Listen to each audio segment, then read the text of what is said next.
I am in the middle of remodeling the dining room, the kitchen, and the pantry and putting in a new floor. Well, while clearing out the pantry, I ran across a whole bunch of tuna fish. Well, I'm not a big tuna fish eater, neither is my wife, but we have all this tuna fish from the past when we had grandkids and such living with us. Well, the kids are gone, and basically we're just empty nesters now, and I have all this tuna fish, and I don't want to just leave it on the shelf, and I guess I could give it to a food bank, or I can freeze dry it. Now, I've done tuna fish once before, but we're going to do it again. So this video is going to be freeze drying tuna fish. It's pretty easy and it will last a long time. Now, one of the nice things about this is tuna that's packed in water. Now, I remember growing up, tuna, and I think they still do, they pack it in oil. And having all that oil could make it difficult to freeze dry, but I'm fortunate that this tuna is packed in water, so we won't have to deal with all the extra oil. So we're going to go ahead and open this up, put it on the tray, and get ready to freeze dry it.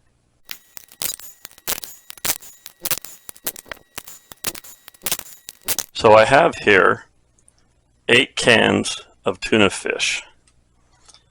And I drained most of the water out when I opened it up, although I could have left all the water in there because the freeze drying will take care of the water anyway. So we have 8 cans of tuna fish. I'm going to pre-freeze it and then put it into the freeze dryer.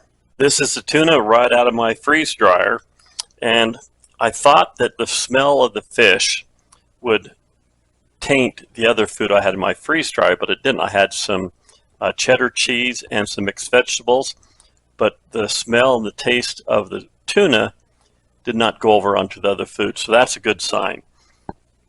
So this is absolutely dry. It almost feels like sawdust. So what we're going to go ahead and do is I'm going to bag most of this up, but I'm going to pull some of this out, and we're going to reconstitute the tuna, and I'm going to make a tuna fish sandwich. I haven't had one of those for quite some time.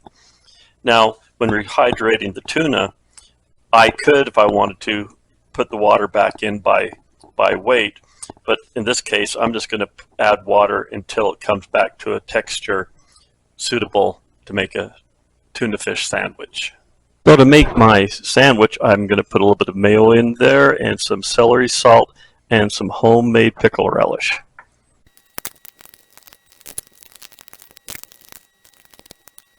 Voila, rehydrated tuna fish. Now that is pretty tasty. I mean, this is really good. I think I could go back to eating tuna fish sandwiches again. I forgot one important ingredient.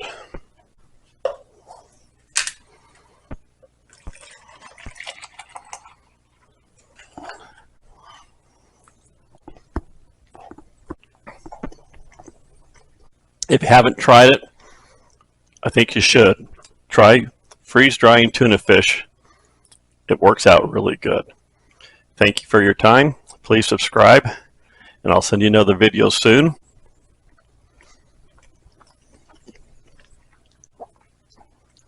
And go forth and freeze dry the world.